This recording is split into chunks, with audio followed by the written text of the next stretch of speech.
Halo semuanya, selamat datang. Pernah kepikiran nggak, apa sih yang bikin HP atau laptop kalian itu bisa nyala dan kita pakai? Nah, di balik layar itu ada kekuatan tak terlihat yang namanya sistem operasi.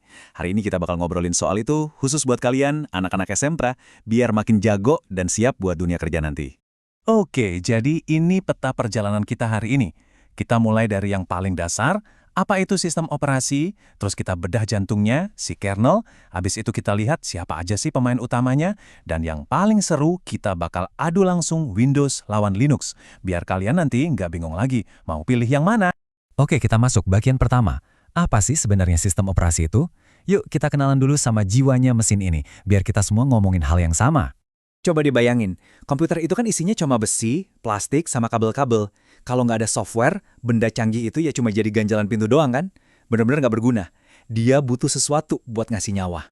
Nah, sesuatu itu, ya ini dia, sistem operasi. Atau biasa kita singkat OS. Gampangnya gini, OS itu kayak penerjemah atau jembatan yang ngehubungin kita sebagai pengguna sama si mesin komputer.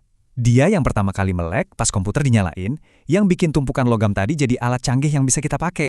Nah, gambar ini nunjukin posisinya dengan jelas banget. Lihat deh, OS tuh ada di tengah-tengah. Di bawahnya ada hardware, CPU, RAM, semua komponen fisik.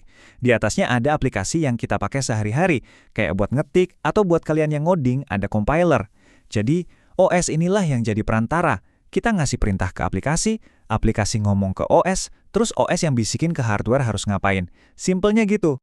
Biar lebih kebayang lagi, anggap aja OS itu kayak pemerintah di sebuah negara komputer. Dia yang ngatur semua sumber daya, misalnya siapa yang boleh pakai CPU, berapa banyak memori yang boleh dipakai aplikasi A, dia juga yang mastiin semua program nggak berantem satu sama lain. Pokoknya, dia manajer utamanya deh, biar semua tertib dan lancar. Oke, sekarang kita bedah lebih dalam lagi. Kalau OS itu pemerintahnya, pasti ada pusatnya kan? Nah, pusat dari pemerintahan inilah yang kita sebut kernel. Yap, jantungnya OS itu namanya kernel. Ini adalah inti dari segala inti. Dialah yang benar-benar ngobrol langsung sama hardware. Semua tugas paling penting, ngatur memori, ngatur proses, semuanya dipegang sama kernel. Kalau kernel berhenti, ya wassalam, komputernya langsung diem. Tapi ternyata kernel itu nggak cuma satu jenis loh, ada beberapa gaya arsitektur. Lihat tabel ini. Ada monolitik yang dipakai Linux. Bayangin, semua layanannya dijadiin satu paket gede. Kelebihannya kenceng banget. Tapi ya gitu, kalau satu bagian error, bisa-bisa semuanya ikutan crash. Terus ada lawannya, microkernel. Ini lebih rapi, servisnya dipisah-pisah jadi modul kecil. Jadi lebih aman, tapi performanya sedikit di bawah. Nah, ada juga yang di jalan tengah, namanya hibrida. Ini yang dipakai Windows sama macOS, mencoba ngambil enaknya dari dua dunia. Kencang, tapi juga lumayan aman. Nah, kita udah tahu apa dan bagaimana cara kerjanya. Yuk, sekarang kita kenalan sama siapa aja sih pemain besar di dunia OS ini. Kita intip sedikit sejarahnya. Wow, lihat deh perkembangannya. Dulu banget komputer itu bodoh, nggak ada OS-nya sama sekali. Semua harus diatur manual. Terus maju dikit, muncul sistem batch. Jadi kerjaan bisa dikumpulin terus dijalanin otomatis. Nah, di generasi ketiga baru keren nih, satu komputer bisa dipakai rame-rame. Sampai akhirnya, di era 80-an ke atas, muncullah PC yang kita kenal sekarang. Lengkap dengan tampilan grafis atau GUI. Ada icon, ada Windows, ada mouse, jauh lebih gampang dipakai.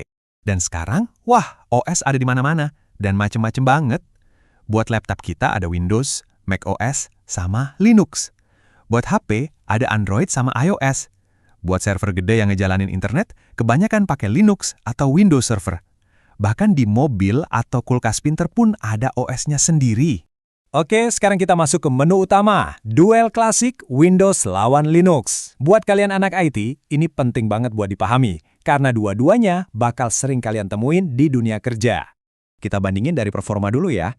Lihat deh, Ubuntu itu enteng banget. Cuma butuh RAM minimal 2 GB dan gak rewel soal chip keamanan TPM. Cocok banget kalau kalian punya laptop lama yang mau dihidupin lagi. Nah, kalau Windows 11, dia butuh spek lebih tinggi. Tapi, keunggulan besarnya adalah soal software. Hampir semua aplikasi populer, apalagi buat desain atau office, adanya di Windows. Jadi ada plus minusnya. Gimana soal keamanan? Nah, ini beda lagi ceritanya. Karena Windows dipakai banyak banget orang, otomatis jadi sasaran empuk buat virus. Ibarat rumah mewah di pinggir jalan, gampang diincer. Kalau Linux, penggunanya lebih sedikit. Dan strukturnya itu ketat banget.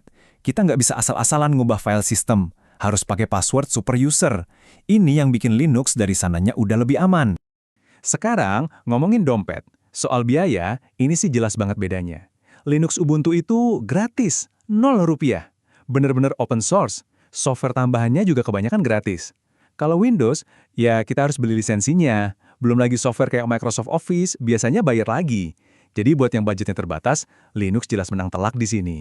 Oke, abis lihat duel tadi, pasti kalian mikir, jadi mending pilih mana nih?